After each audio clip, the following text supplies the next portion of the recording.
इस पूरे बजट को हमने सुना, देखा। माननीय वित्त मंत्री जी ने इसे संसद पटल पर प्रस्तुत किया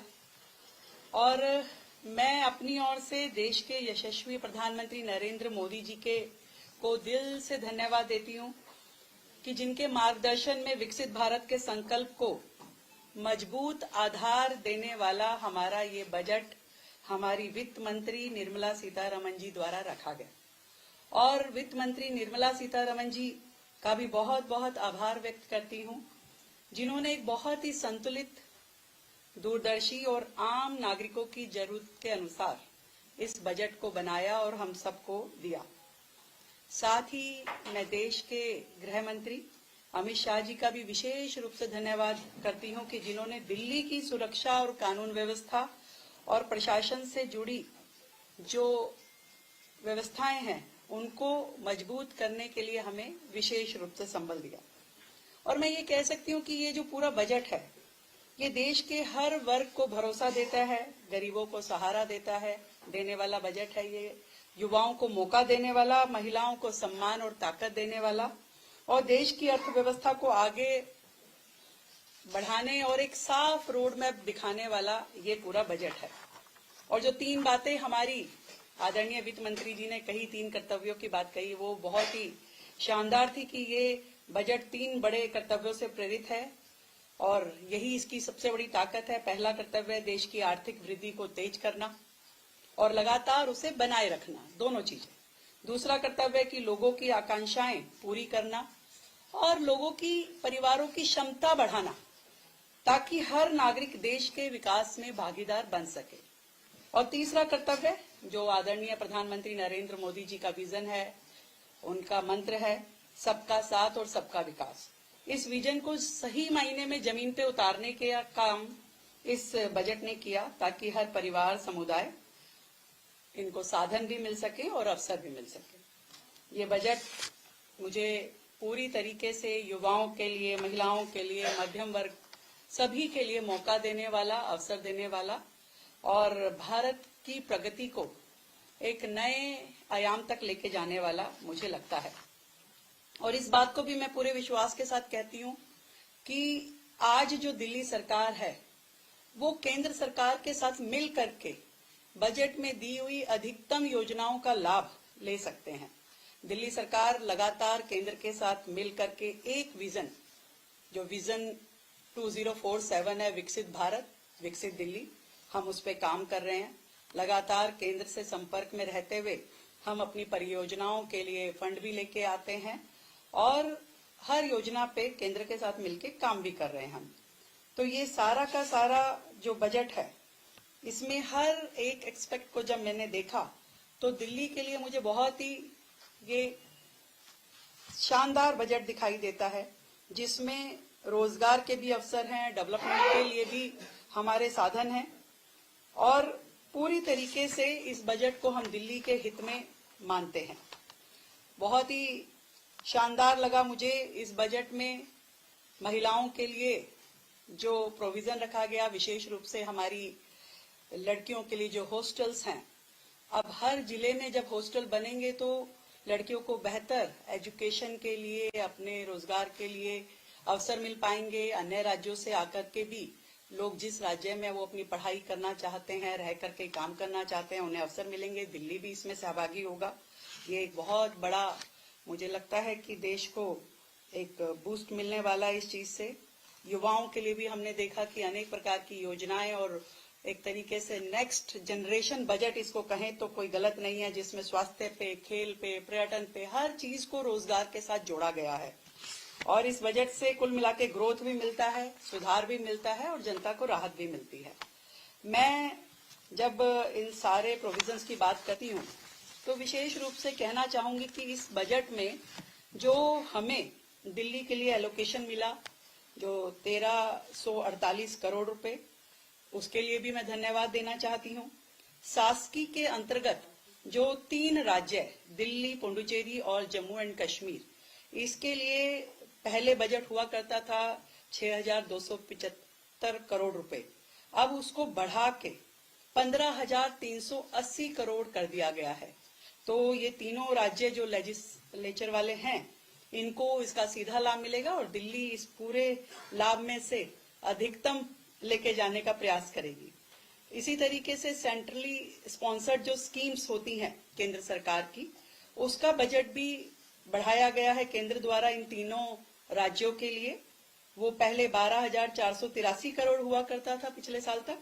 अभी इस बजट को इस वित्तीय वर्ष में 13,611 करोड़ किया गया है। तो इसमें भी दिल्ली को पूरा लाभ मिलेगा अपनी सभी उन 82 सेंट्रली स्पॉन्सर्ड स्कीम्स के लिए जो दिल्ली में केंद्र के सहयोग से चलाई जा रही हैं। एक और जो डायमेंशन है उसमें भी हमें लाभ मिलेगा, सेंट्रली सेक्टर्ड स्कीम, जिसके अंतर्गत दिल्ली में 39 स्कीम्स ऑपरेट होती हैं। उसमें भी 232 करोड़ रुपए का फंड जो है 3 राज्यों को दिया गया है, जिसमें दिल्ली का पूरा शेयर रहेगा। मैं इस गृह मंत्री अमित शाह जी का बहुत धन्यवाद करती हूँ, जिन्होंने दिल्ली पुलिस का जो बजट है उसे 12,500 करोड़ किया है। और कहीं ना कहीं सेफ दिल्ली प्रोजेक्ट के नाते दिल्ली इस बजट के माध्यम से आधुनिक यातायात प्रणाली, संचार का नेटवर्क, आईटी परियोजनाएं, ये सब शुरू कर पाएगी और एक बेहतर व्यवस्थाएं हम दिल्ली के लिए खड़ी कर पाएंगे। बहुत ही शानदार तरीके से दिल्ली में जो केंद्र सरकार द्वारा संचालित हॉस्पिटल्स हैं, उसका फंड भी लगभग 10,000 करोड़ कर दिया गया है, जिसमें AIIMS, Safdarjung, Ram Manohar Lohia, lady Hardinge, Kalawati Saran children hospital इत्यादि हैं। ये भी दिल्ली के लिए हेल्थ केयर में एक अच्छा बूस्ट है, क्योंकि हमारे इस शहर के लाखों लोग इन हॉस्पिटल्स में इलाज पाते हैं। ये हमारे लिए सीधा सीधा एक अच्छा काम है जो केंद्र ने हमें दिया है। और जिस तरीके से एजुकेशन सेक्टर में भी इस बजट में बढ़ाया है राशि को, उसमें स्कूल शिक्षा के लिए साक्षरता विभाग को जो फंड मिला है, दिल्ली के प्रत्येक स्कूल तक उसका लाभ पहुंचेगा। जो 5 यूनिवर्सिटी टाउनशिप जो कि इंडस्ट्री और लॉजिस्टिक कॉरिडोर्स के पास स्थापित होंगी, उसमें भी दिल्ली के बच्चे जुड़ सकेंगे। और हम कोशिश करेंगे जो हमारी नरेला में एजुकेशन हब हम बनाना चाहते हैं, उसको इस परियोजना के अंतर्गत लेकर के आए। जो हायर एजुकेशन में आईआईटी, एनआईटी, आईआईएम और अन्य यूनिवर्सिटियों को साधन मिल रहे हैं, उसमें भी दिल्ली की यूनिवर्सिटीज को, आईआईटीज को हमें लाभ मिल पाएगा और दिल्ली के लिए हम उसमें काम करेंगे। और बहुत ही शानदार योजना के माध्यम से, जिसका जिक्र मैंने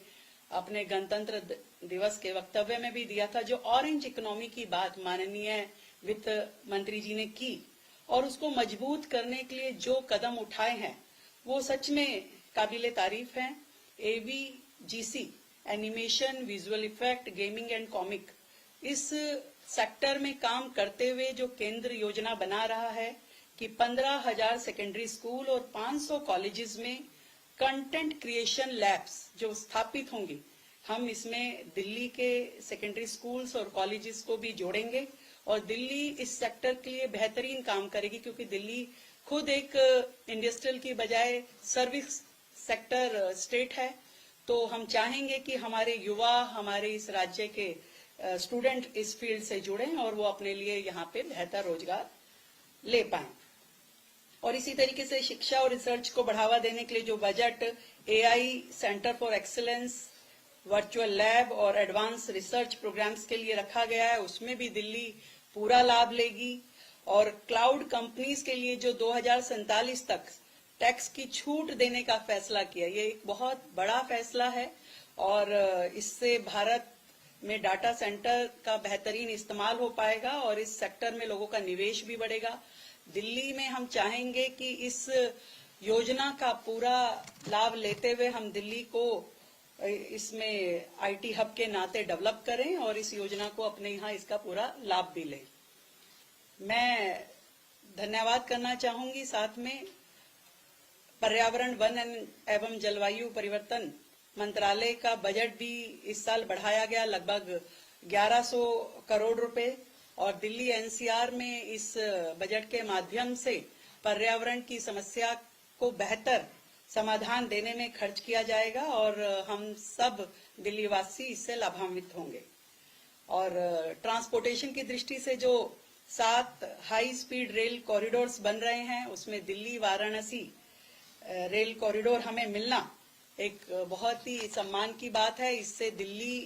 का ट्रांसपोर्टेशन इंफ्रास्ट्रक्चर भी डेवलप होगा और एक बड़ा बूस्ट हमारी ट्रांसपोर्ट सेक्टर को इससे मिलेगा। मुझे खुशी है कि स्पोर्ट्स में जो बजट बढ़ाया गया है उसमें भी लगभग 1100 करोड़ रुपए का इंक्रीमेंट है और साई को भी इसमें 880 करोड़ की जगह जो पहले मिलते थे उसमें 917 करोड़ रुपए जो मिले हैं वो हमारे स्टेडियम्स के रखरखाव के लिए, गेम्स को बूस्ट करने के लिए, स्पोर्ट्स पर्सन को असिस्ट करने के लिए खर्च होगा। तो दिल्ली के स्पोर्ट्स पर्सन भी और हमारे स्टेडियम भी इसमें रिवाइव होंगे और हम लोग दिल्ली राज्य इसका लाभ उठा पाएगा। महिलाओं के लिए जो हॉस्टल मैंने बताया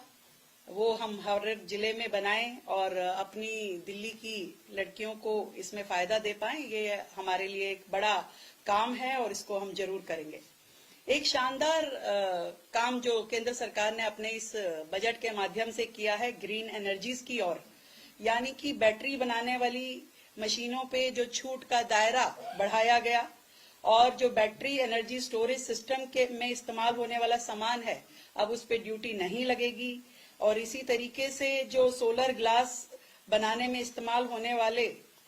मटेरियल है उसको भी ड्यूटी फ्री किया गया। तो इस सबसे मुझे लगता है कि ईवी व्हीकल्स और सोलर पैनल्स ये इनकी मैन्युफैक्चरिंग सस्ती हो पाएगी और दिल्ली क्योंकि आने वाले समय में ईवीज पे इतना काम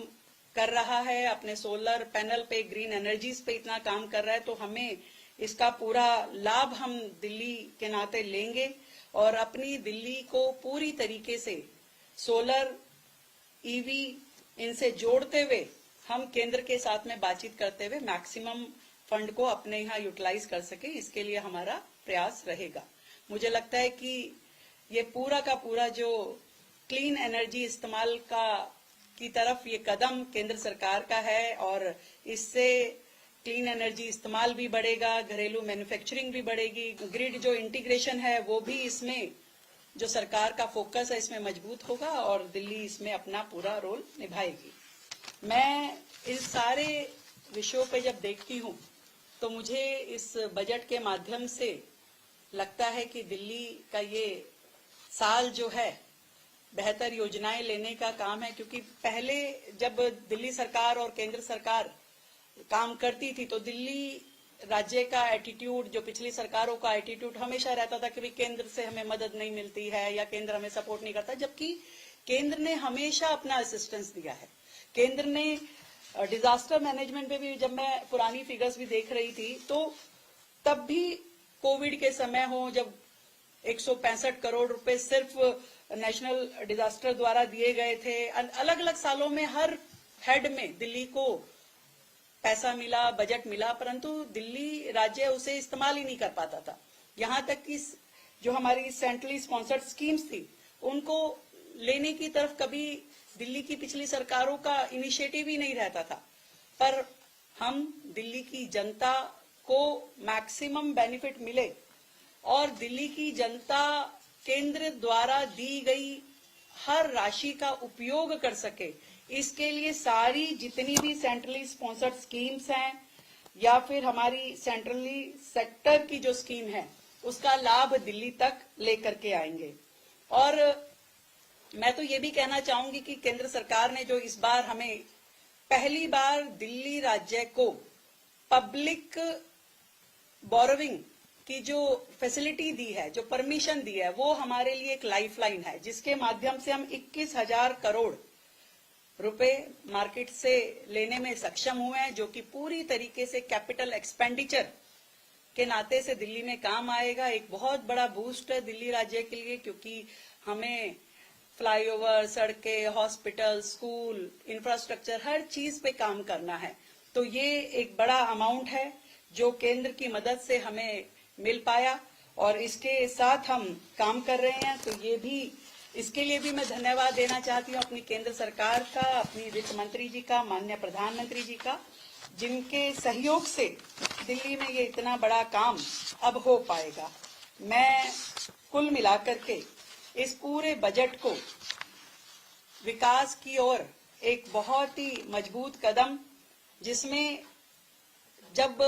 व्यापारियों के लिए मैं देखती हूँ एमएसएमई के सेक्टर में जो 10,000 करोड़ का फंड छोटे व्यापारियों के लिए रखा गया है, तो दिल्ली के व्यापारी भी इसका पूरा लाभ लेंगे, क्योंकि दिल्ली में लाखों छोटे कारोबारी और सर्विस प्रोफेशनल्स यहाँ पे काम करते हैं। तो इस 10,000 करोड़ में से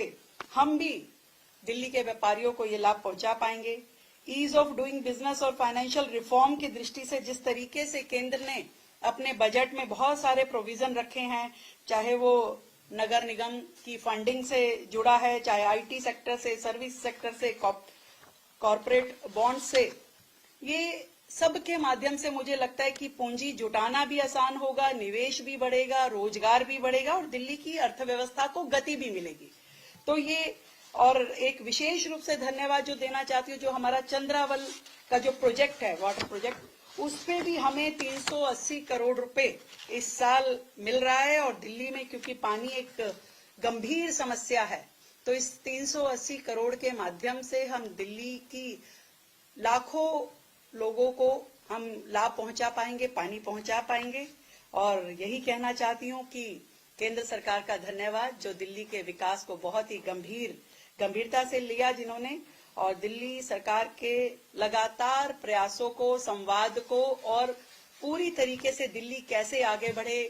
देश की राजधानी दिल्ली में विकास हो, इंफ्रास्ट्रक्चर डेवलप हो, इसके लिए केंद्र का जो सहयोग है ये बहुत हमारे लिए महत्वपूर्ण है। मैं बहुत आदरणीय प्रधानमंत्री जी का, गृह मंत्री जी का और वित्त मंत्री जी का धन्यवाद करती हूँ दिल्ली की